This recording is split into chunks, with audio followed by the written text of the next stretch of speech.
एक समय की बात है, एक छोटे से गांव में, जो हरे भरे घास के मैदानों और पहाड़ों के बीच था, वहां एक युवा चरवाहा लड़का शेरू रहता था। शेरू अपने मालिक के भेड़ों की देखभाल करता था, जो गांव से थोड़ी दूर एक घने जंगल के पास था। जल्द ही वो अपने रोज के दिनचर्या से काफी बोर हो गया। उसका एकमात्र मनोरंजन उसके कुत्ते के साथ बातचीत करना था।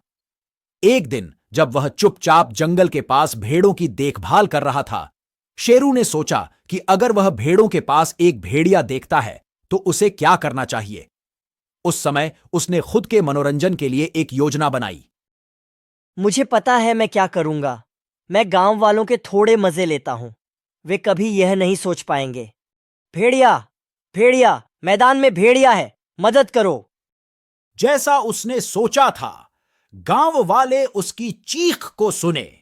वो जो भी काम कर रहे थे उसे रोका और मैदान की ओर दौड़े। लेकिन जब वो वहां पहुंचे तो उन्होंने देखा कि लड़का मजाक कर रहा था और वो हंसी में लोटपोट हो रहा था। मैं बस देखना चाहता था कि तुम सब कितनी जल्दी आते हो। यहां कोई भेड़िया नहीं है, बस मैं थोड़ी मस्ती कर रहा था। कुछ दिनों बाद चरवाहा लड़का फिर से चिल्लाया, भेड़िया, भेड़िया। फिर से गांव वाले उसकी मदद के लिए दौड़े, लेकिन फिर उन्होंने वहीं देखा कि लड्डच हंस रहा है। यही बात कई बार हुई। एक दिन जब शेरू अपने भेड़ों की देखभाल कर रहा था तो उसने कुछ आवाज सुनी। वह कौन सी आवाज है?